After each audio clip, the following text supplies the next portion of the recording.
Hello, everybody, and welcome to Big Future Scholarships Week. My name is Isla Salmoji, and my pronouns are she, hers. And I'm so thrilled to be kicking off the third and final night of Big Future Scholarship Week. Find your dream job. Thank you so much for joining us today. I know after a long day of school or work, you could literally be anywhere, so we're so glad that you spent your time with us today. Big Future Scholarship Week is a special week of live free events celebrating the launch of Big Future Scholarships. During these events, you can get your questions answered about choosing a career and education you need to reach it, and learn how sophomores, juniors, and seniors can qualify for monthly $500 and 40K scholarships from Big Future. Just a little bit about me. I'm a freshman at the University of Southern California studying computer science and business administration. I'm originally from Wisconsin, and I'm also a $500 Big Future Scholarship recipient. And I won that scholarship by taking simple steps to prepare for my future, for my life after high school. And you can do that too. This scholarship meant a lot to me as it represented all the work that I did to prepare for my higher education and professional journey. And it's not the only tool and thing I used to prepare for it. And it was an incredible symbol about all the work that people can do in high school to prepare for higher education journeys. So, do you know what you want to be when you grow up? Maybe you found your passion and are wondering how to turn it into the career of your dreams. Or maybe you're just starting to explore your interests, wherever it be in the process, or wherever you're in the process, or maybe you're just starting to explore your interests. And wherever you are in the process, we've got you covered. Today, we are joined by a panel of experts who know a thing or two about exploring careers, helping you get to your next step. So get your career questions ready and welcome to Big Future Scholarship Week.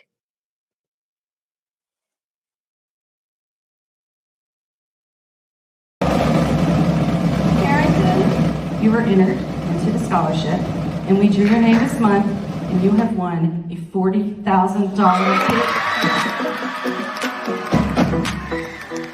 Ariana went into Big Future, and she added 6 schools to her college list. Well, guess what, Ariana? You won. You are the winner of a $40,000 Big Future Scholarship from the College Board. $40,000!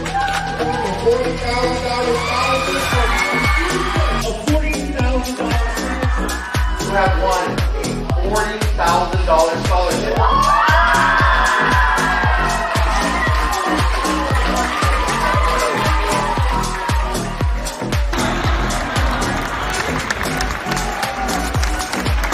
You won a $40,000 scholarship. This is the right card. Every single one of you are getting $40,000 in scholarships. $40,000.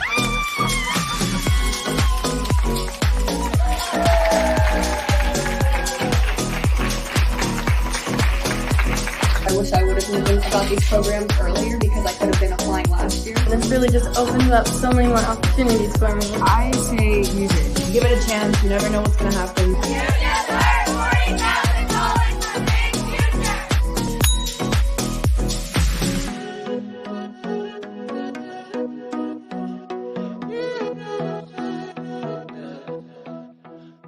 I don't know about you, but that video always gives me goosebumps in the best way. Thank you so much, Isabel, for kicking off our final event of Big Future Scholarships Week. And thank you to all the parents and students joining us this evening. Welcome to Find Your Dream Job. My name is Greg Rafal. I use he, him pronouns, and I work here on the Big Future team. I'm going to be your host for this evening, and I'm so excited to welcome you to our final event of Big Future Scholarships Week. As Isabel said, our goal here is to answer your questions. So you're not going to sit through a long presentation. We don't have a ton of PowerPoint slides to walk you through. This is really a virtual community powered by students, parents, caring adults, and of course, all of your questions. And tonight is extra special because not only will we get to your questions, you'll also learn how sophomores, juniors, and seniors can qualify for $500 and $40,000 Big Future scholarships. So tonight you're going to connect with folks who can answer your questions about how to find your dream job and explore careers so that you can plan your future your way. We only have 45 minutes tonight, and we have already a ton of folks who are joining us. So let's go ahead and meet our panelists for today. Awesome. So I'm going to ask each of you to introduce yourselves. Tell us your name and pronouns if you'd like. what you do, where you work, and in one sentence, what's one way that students can start exploring careers? I know that's big for one sentence, but we got to keep it moving, you know? So Bernadette, let's start with you. Great. Hi, everybody. I'm Bernadette Alonso, Director of Enrollment Solutions. I work for Year Up, and I sit on our national team. I actually work with various partners that actually support the opportunity to get your foot in the door a little bit faster than maybe a four-year college for some of you who are looking to get into your career path a little bit faster. And my pronouns are she, hers, and I'm really excited to share a little bit about Year Up as we talk further. But I would say to give some advice in terms of a way to start exploring opportunities as far as a career, I would say informational interviews are really great to really start the conversation with different professionals in different industries to just really get that excitement going, but also to really just get an idea of what others have to say who are in their career path. So it's a good way to really get introduced to some different opportunities. Awesome. Great advice to start us off, Bernadette. Informational interviews, get you more exposure, really learn what's out there. Awesome. Odalise, you're up. Hi, everyone. Excited to be here. I'm Odalise Jasmine. You can call me Odalise or Jasmine. My parents gave me 4 names, so you can call me either one and I'll respond. I'm a proud first-generation Latina. I went to school first in my family, graduated. Now I work at TikTok as a content strategy partner, which means I produce content in all forms, whether it's video, podcasting, articles, and I do it for employees to build culture, to build belonging, all of those things. I'm sure we'll get into the sauce today. Also, I have my own business. I have a podcast called Hello Latina, and it's all about representing the Latino story, the first generation story, how do you navigate 2 cultures, school, career, all the things. And so I kind of have the best of both worlds, I would say. And pronouns are she, her, ella. Always got to include the Spanish in there, but really, really cool to be here. Awesome. Thanks, Odalise. And what is your one way that students can start exploring careers? Yeah. Maybe subconsciously I was avoiding that because I'm long-winded. But I would say, honestly, I want to give more context later in this conversation, but I think play, dream, and have fun. I think you're at an age right now where I feel you have so many possibilities. So just keep playing, dreaming, testing, reiterating, just finding out what brings you joy, what brings you purpose, what brings you passion. I love that. Play, dream, have fun. And we'll certainly revisit that later in the conversation. Thanks for being here. Sure.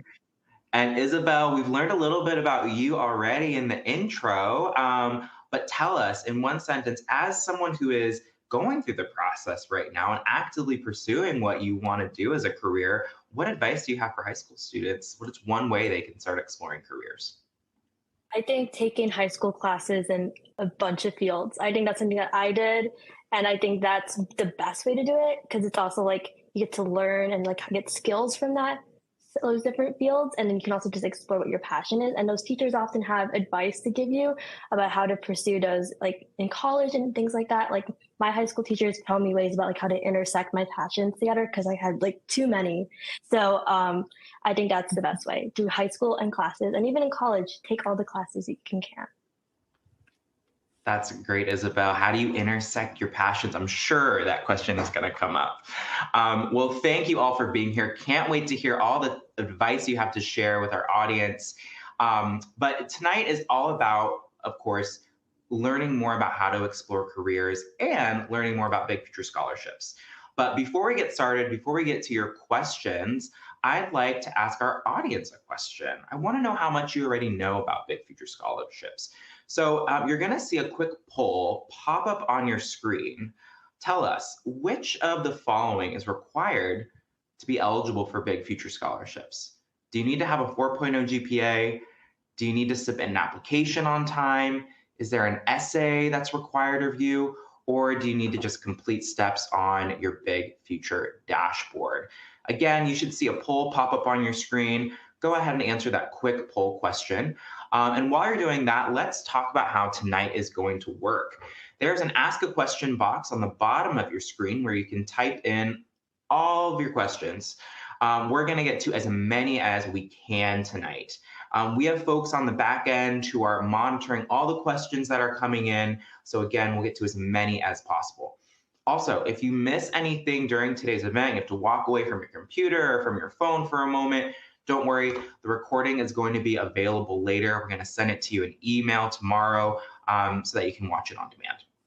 So we're starting to see some responses come in, and it looks like 91% of you, it's getting bigger, 92% of you say you must complete steps on your Big Future dashboard.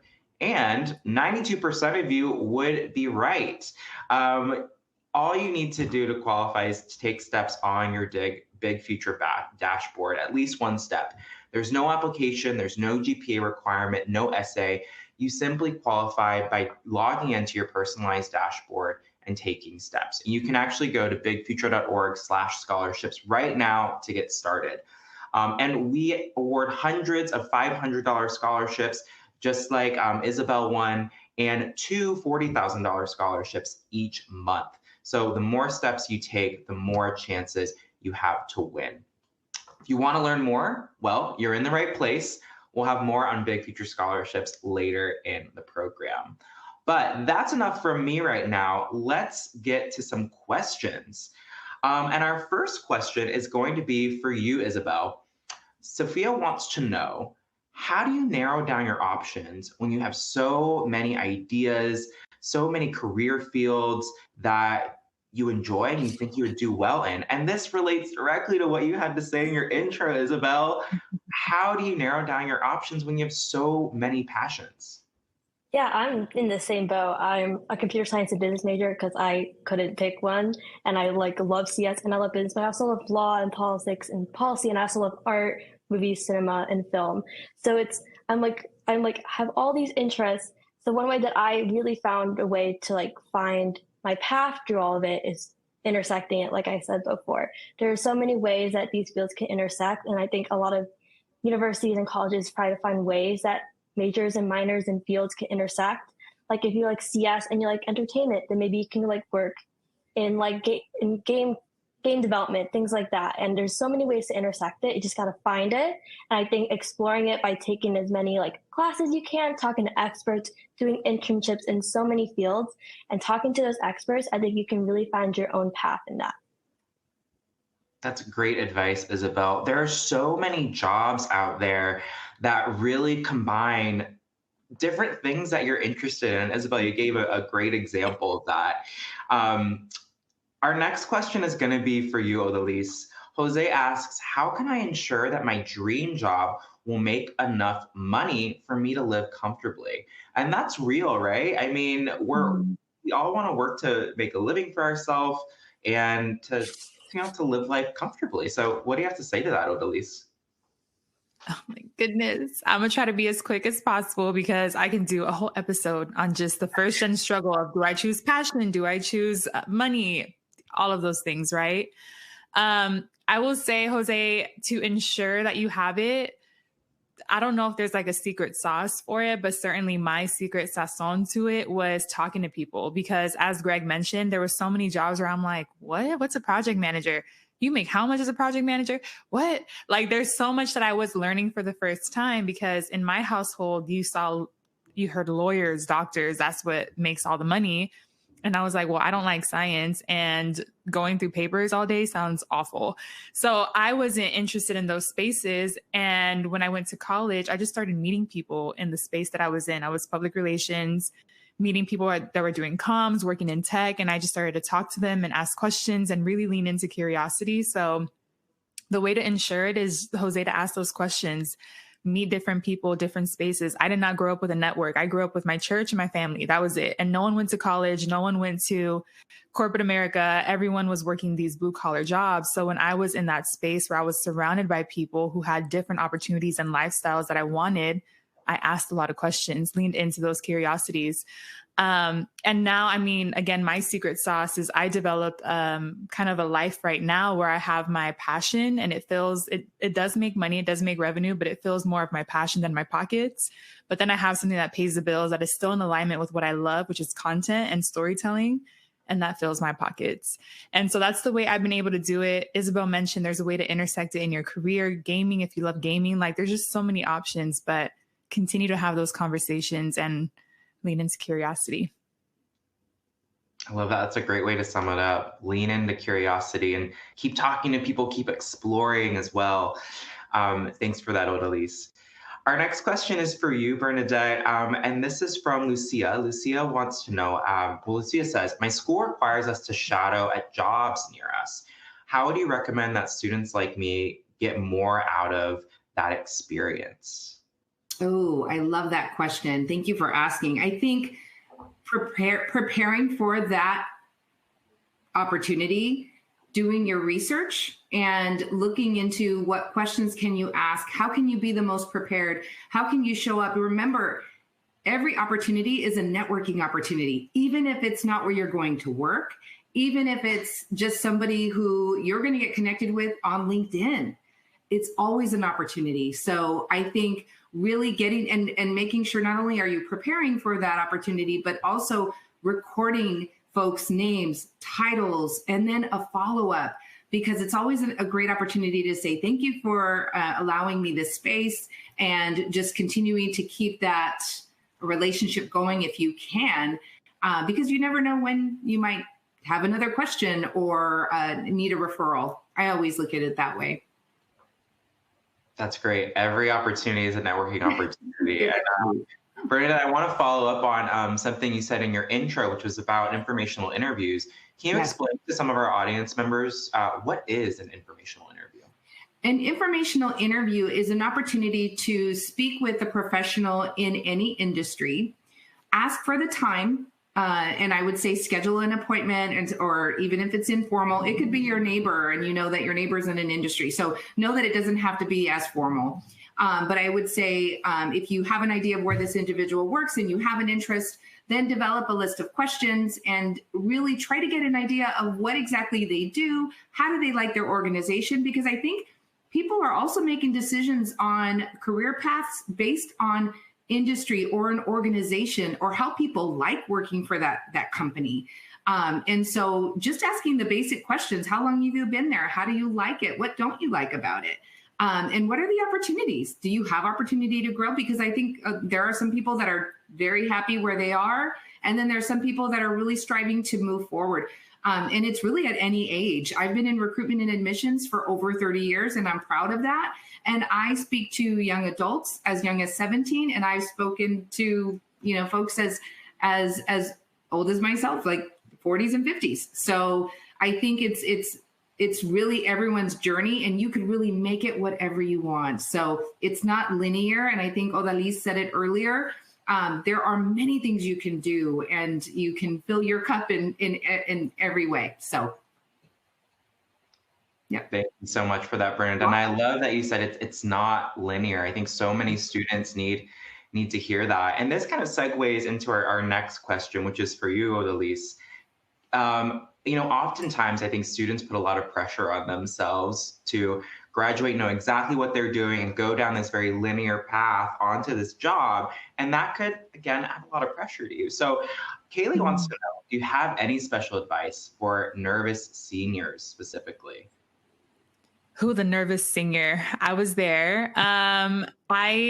First of all, just to give you kind of like some easy advice, is just to it's not easy said than done, but I hope that every senior, you're just kind of being so gracious with yourself, because it's a really hard economy and you're graduating at that moment. And I know it feels super scary, but I just want you all to breathe and be patient with yourself. That's something that I wish I would have told myself. And also, don't compare. I used to compare so much with fellow colleagues, oh, you got a job already? Okay. You got an internship? Oh my God. And I felt more and more pressure every single time. And so don't compare your journey to others. You'll learn as you keep going in your own career is that everyone's just trying to figure it out. No one has it together.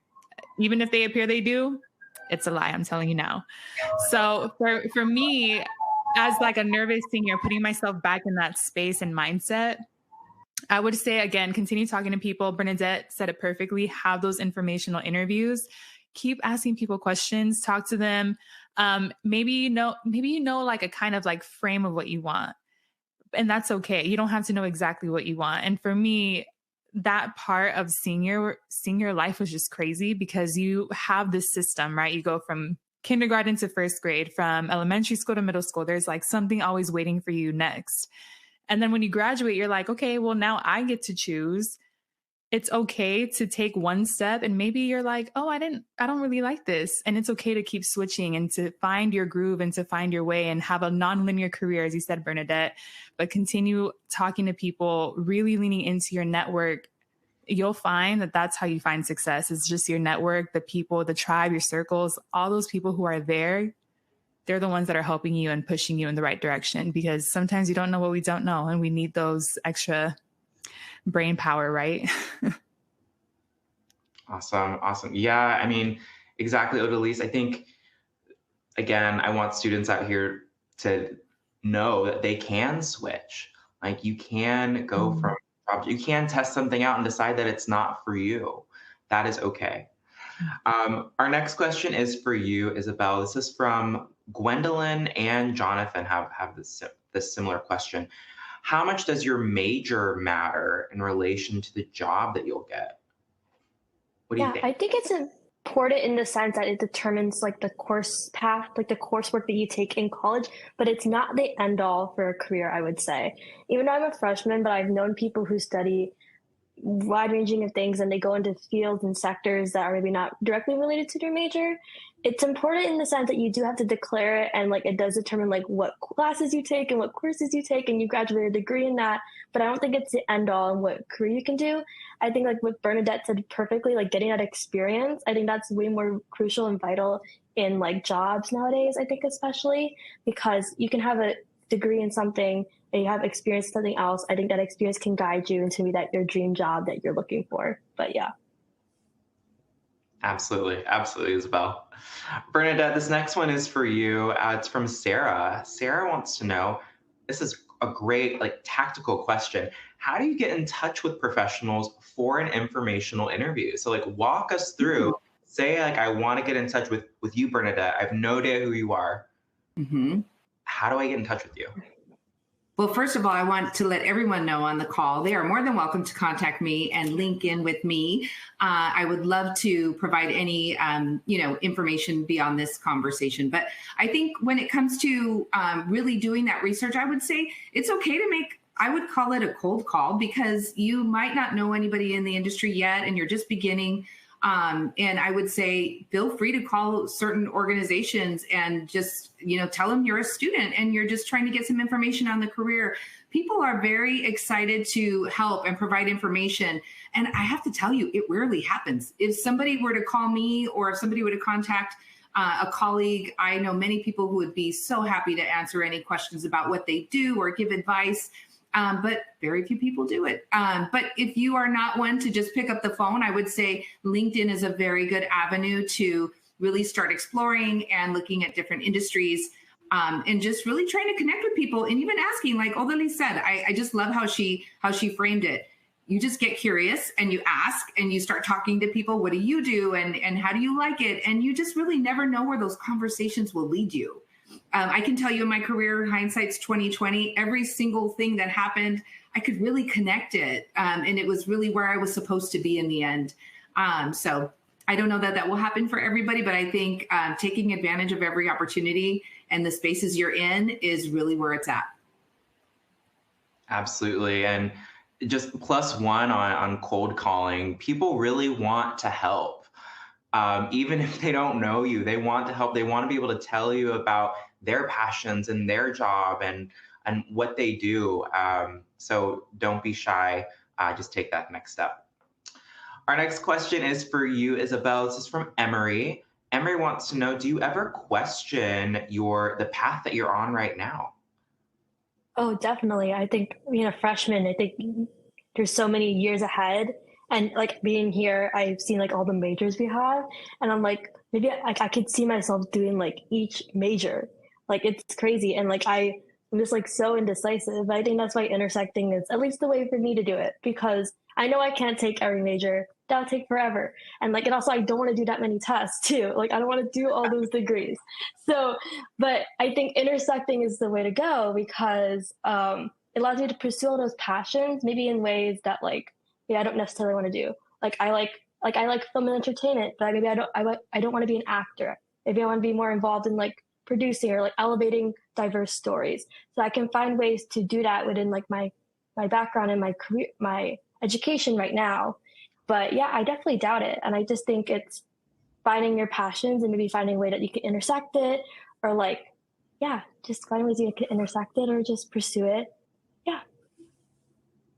That's great, Isabel. And yeah, it's okay to have doubts, especially like early on in college. It's completely okay. I think one theme that we're getting out of here is that it's okay to test things out. It's okay to explore. It's okay to try something and say, not for me. Because guess what? The next thing that you try might be exactly what's for you. Our next one goes to you, Odalise. Okay, this is from Rachel. And Rachel says, like, if you have a plan, say you have your plan, you know exactly what you want to do in life. How do you make sure you can stick to that plan and create the best opportunities for yourself to succeed? How do you stay on track? What responses do you have for Rachel? Ooh, let me try to answer this question. I'll be completely honest. I don't plan. I stopped planning because I'm like, I feel like it never works out. And it works out way better than I thought. And so to answer that question, I feel like I have more goals than I do plans. I feel like I always have like a vision of where I want to go or what I want to do. And I have this kind of like affirmation I tell myself of like, I'm going to be the Latina Oprah, whatever that means. And that's like my vision. That's my goal. That's what I see myself doing. Now, do I actually see myself being like Oprah, having a network? No, what I want is to be that person that is bringing stories to people in any capacity. So I don't have an exact plan because I don't know all the things. And I feel like every single time I walk into a career, like I was working at a small business. Well, first I worked at an agency because that's what they told me to do after I graduated public relations. And I realized, oh, I don't like this. But my plan initially was I'm gonna work at this agency. I'm gonna become a VP. I'm gonna be like top dog. And that's what I thought I wanted to do. I got in there 4 months and I was like, oh yeah, this is not bringing me joy. This is not even filling my pockets. This is not what I want to do. And so then I went to a small business, worked there for 2.5 years, loved it. And I never saw myself working for a small business. Then I walked into tech, and then I walked into entrepreneurship, and I walked into these different spaces, and it all felt kind of like, Bernadette, you mentioned it, like a flow and interconnectedness, but none of this I planned. I didn't even know TikTok was going to exist when I was starting my career, right? Like it comes down to even that.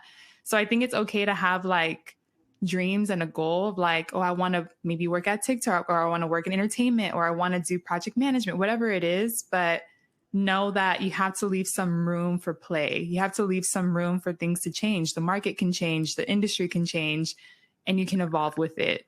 So sorry that doesn't answer your question around the plan. But I think stick to your purpose more than your plan. That's a great way to put it, Odalise. It's, and that takes time, right? Think about like what vision you have for your future. What impact do you want to make in life? And that might help you figure out the plan. Bernadette, do you have something to add? I do. I love that Odalise said that. When she said stick to your purpose, I think that's one of the things when we're exploring, what do we want? We're not sure. I want to do all the things. One of the things I learned about myself early on is that I'm a service provider.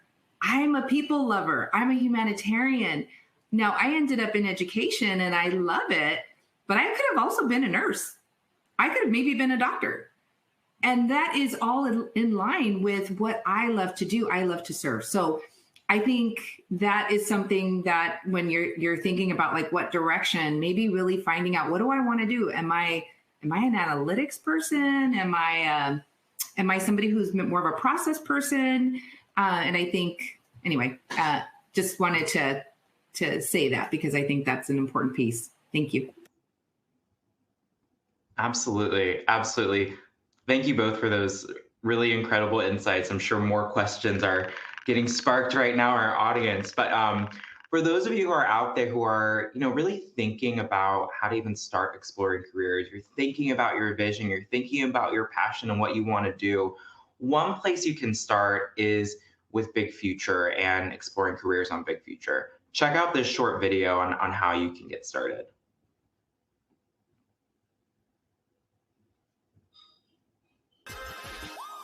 Deciding on a career path when you're in high school can feel complicated. Where do you even start? Big Future helps you explore career paths that connect with your passions. Take a short quiz that matches your interests to potential careers. From a video game designer to a registered nurse and everything in between, there are so many careers to explore. You can even create a list of careers that excite you, or watch videos from professionals who work in fields you're interested in. And you'll discover what level of education is recommended, what kind of salary to expect, and what future demand looks like for careers in your field. There are so many options to choose from. So now is the perfect time to get started learning about what's out there. So let us help you explore what interests you, and you can start planning your future your way.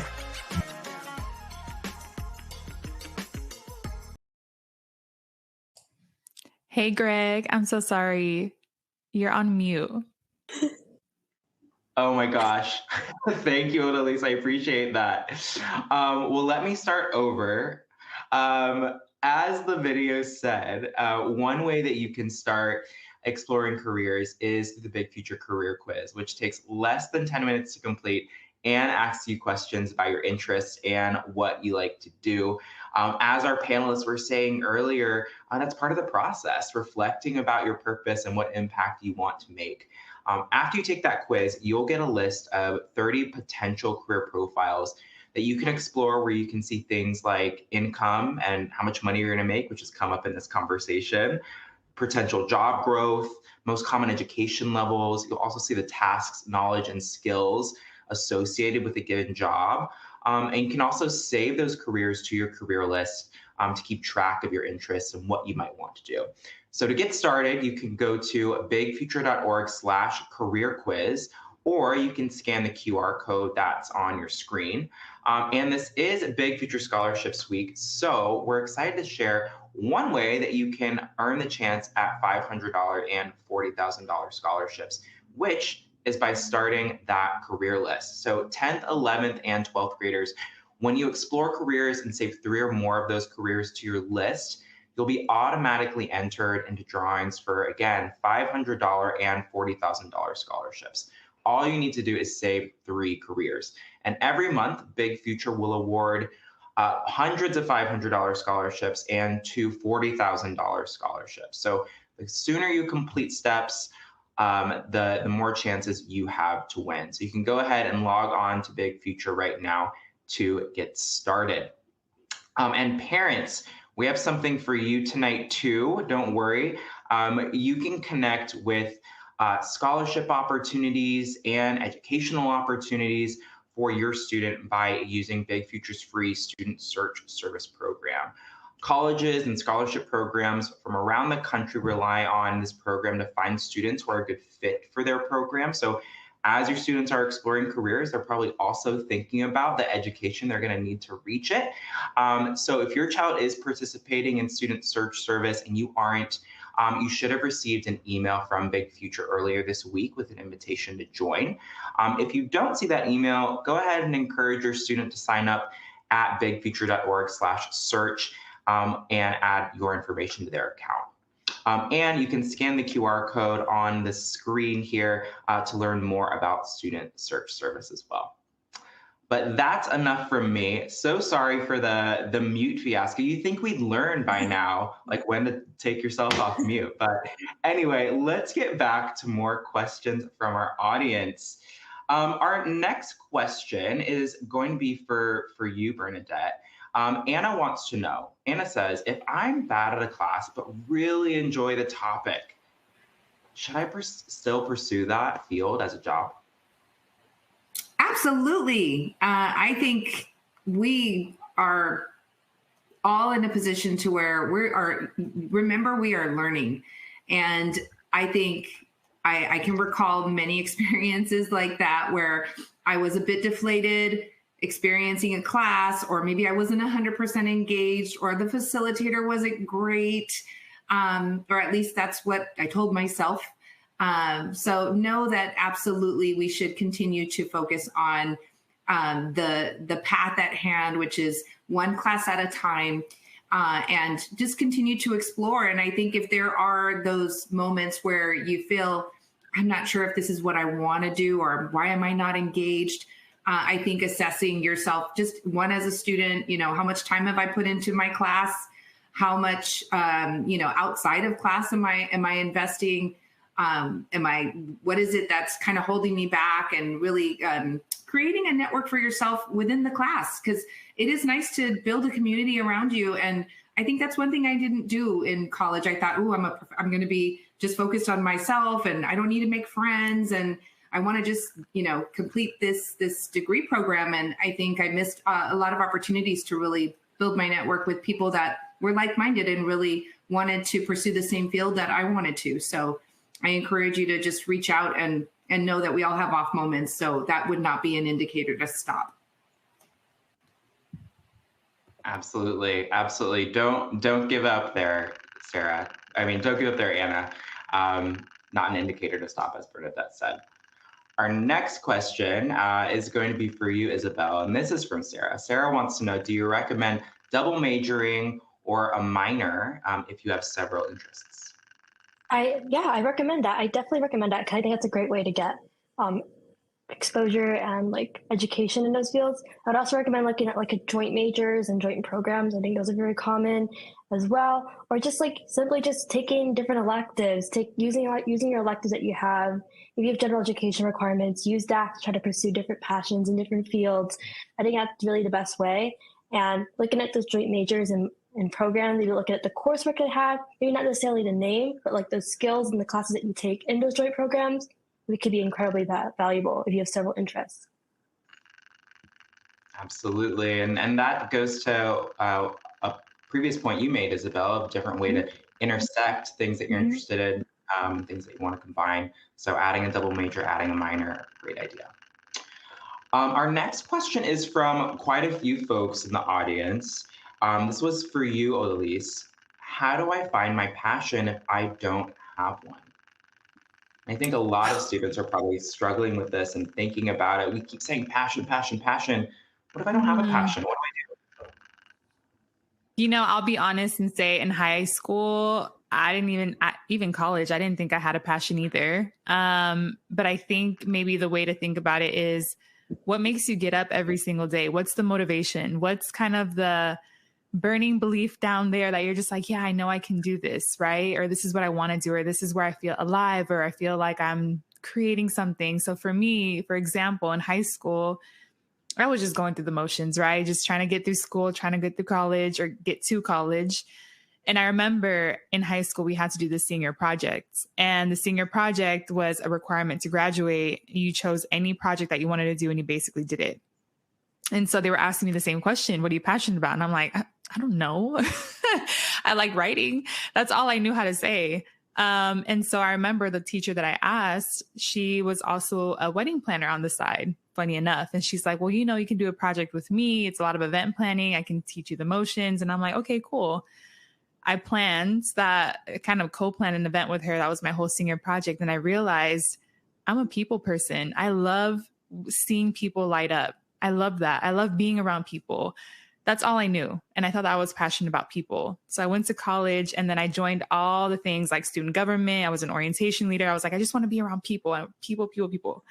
And then I realized what I really love is advocacy work. How do I represent people like me who are first generation? And then I feel like you just go through these motions and you start to pick up these things that just bring you joy, that light you up, that motivate you, that bring you kind of this burning sensation of I really want to do this. I really want to work in this.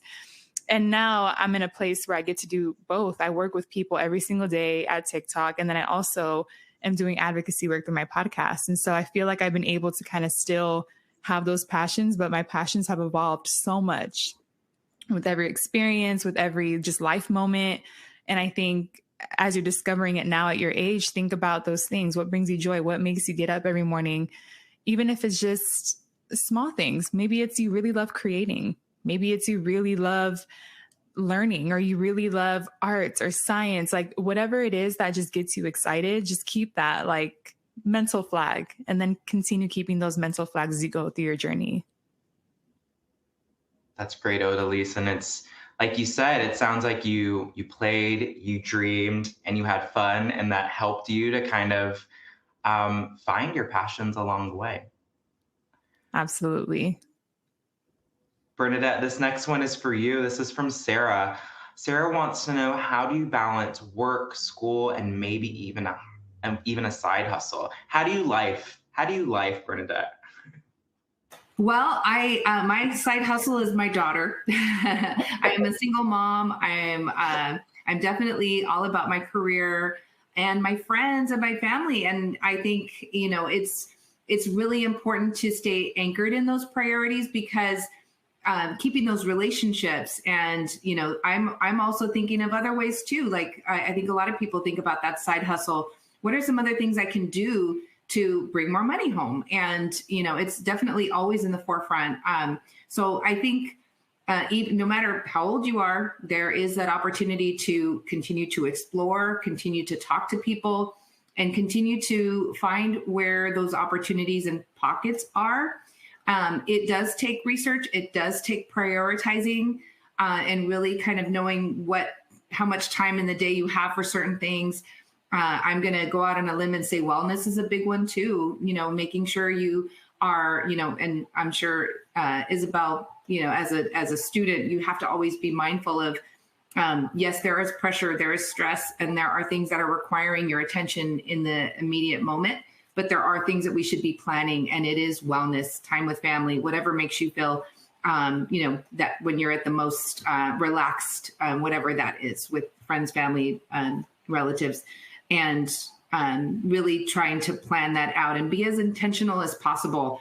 I am a big believer in organization. I write everything down. I am very old school. Maybe it's my age, but everything I do, I have to write it down. And I have a planner here. I have a notebook here. And I always have a pen in my hand. I'm actually a pen stiller because I always have to have a pen in my hand. So just, it's that type of organization that has served me. I think really finding your strengths and what works best for you is really going to be key.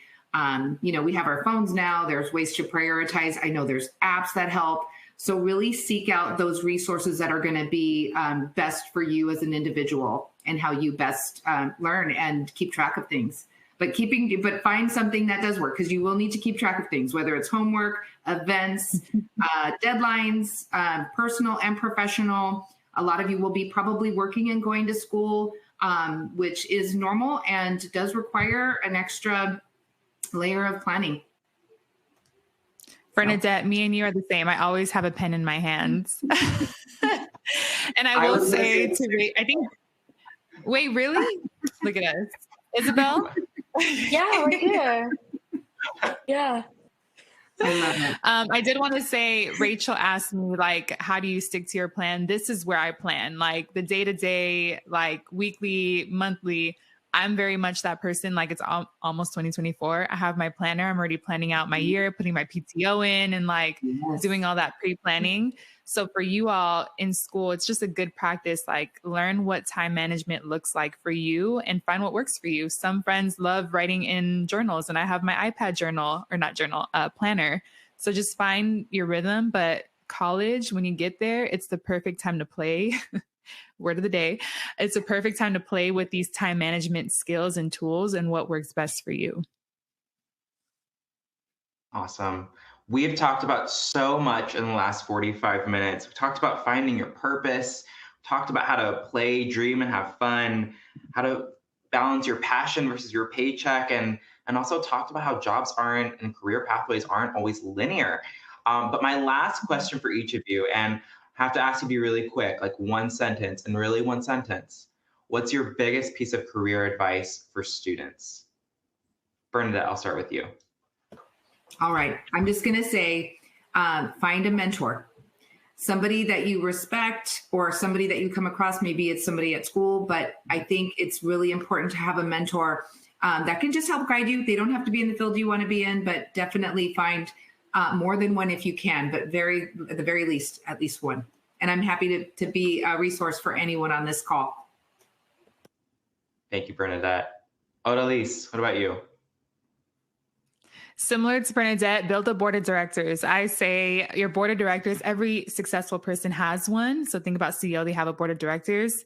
For you all, think about someone who can help you navigate your career, navigate college, navigate being first generation, navigate finances, maybe even navigate fitness, wellness. Like there's so many different parts of you. So find those people who help you in those different facets of your life. Awesome. And last but not least, Isabel. Yeah, mine is like very similar to both of yours, like finding a team of cheerleaders behind you, having that support group, you have people who cheer you on, a strong network of friends, family, just to help you explore and back you up whatever passions you have and whatever you decide to pursue. Those are my career advice. Awesome. What a great way to end the call, just telling students that there are folks out there that want to help, and we're a part of that now too. So thank you all for your time today. Thank you to our special guests, and thank you to all of our students and caring adults out there listening.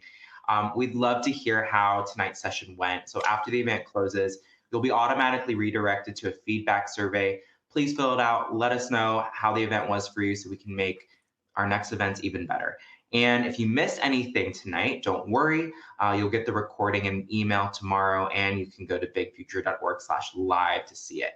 And finally, don't miss our last event of the season next week, where we tell you everything you need to know about the new FAFSA. Seniors out there, you don't want to miss this one. This one's for you.